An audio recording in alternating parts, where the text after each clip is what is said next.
اچھا صوبے جو ہے وہ کہا یہ جا رہا ہے کہ مزید صوبے پاکستان کی آئین آرٹیکل 239 ضرور پڑھا ہوگا آپ نے، اور اس کا سب کلاس 4 ہے جس میں یہ موجود ہے کہ پارلیمنٹ کے ذریعے یہ صوبے مزید بن سکتے ہیں. یہ آپ کی نالج میں ہے سر؟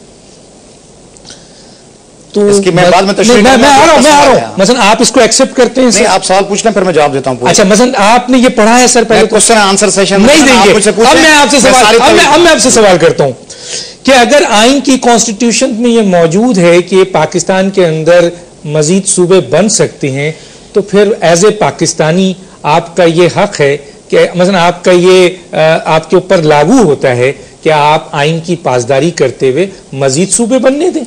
قطن نہیں بننے دیں گے. سندھ کے لوگ پاکستان کے صوبوں بننے کے حق میں نہیں ہیں. کوئی ایک صوبہ کہیں وہاں کے لوگ مل کر اپنی خواہشات کے تحت بنانا چاہیں سرائکی، کوئی ہزارہ، وہ بھی ہم سندھ والوں کو کوئی رائٹ نہیں پہنچتا کہ ہم سرائکی بھائیوں پر، پنجاب کے بھائیوں پہ اپنی رائے تھوپیں یا ان کے بارے میں انٹرفیرنس کریں. سرائکی لوگ ہزاروں سالوں سے، باولپور کے لوگ ہزاروں سالوں سے اپنے اختیارات کے مالک رہے، ان کی ایک آئیڈنٹیٹی ہے.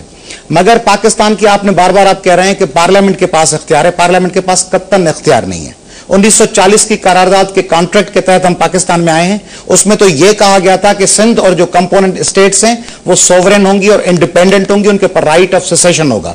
ہونا تو یہ چاہیے تھا کہ پاکستان کے لوگوں کو 1940 کی قرارداد کے تحت اختیار ملتے، نہ کہ یہ پارلیمنٹ. کون سی پارلیمنٹ ہے؟ پارلیمنٹ جس کے پاس 55% پنجاب کے پاس ہے. اس پارلیمنٹ کو ہم یہ اختیارات دے دیں کہ وہ بیٹھ کے سندھ کے بارے میں فیصلہ کرے گی، یا سندھ کے لوگ جن کے پاس بلوچستان سے زیادہ، میرا عرض سنیں، سندھ کے لوگوں صرف پارلیمنٹ نیشنل اسمبلی نہیں، میں نیشنل اسمبلی کی بات کریں، پارلیمنٹ کی کریں، سینٹ کو ملا ہے. نہیں بات تو مانے نا، پروونشل اسمبلی کی بھی پروونشل ریکوائرمنٹ ہے. پروونشل اسمبلی کا بھی اختیار نہیں. مجھے عرض کرنے دیں پروونشل اسمبلی کا بھی دانش صاحب اختیار نہیں ہے. نہیں، قطعاً نہیں. اس لیے کہ ہم لوگ کوئی حملے سے فتح ہوئے ہیں کہ اب ہماری صوبائی اسمبلی، اگر مشرف کے دور میں کون سی صوبائی اسمبلی تھی؟ آپ یاد کریں، ضیاء الحق کے دور میں جنرل جہانداد خان اور جنرل ایس ایم عباسی بیٹھے ہوئے تھے.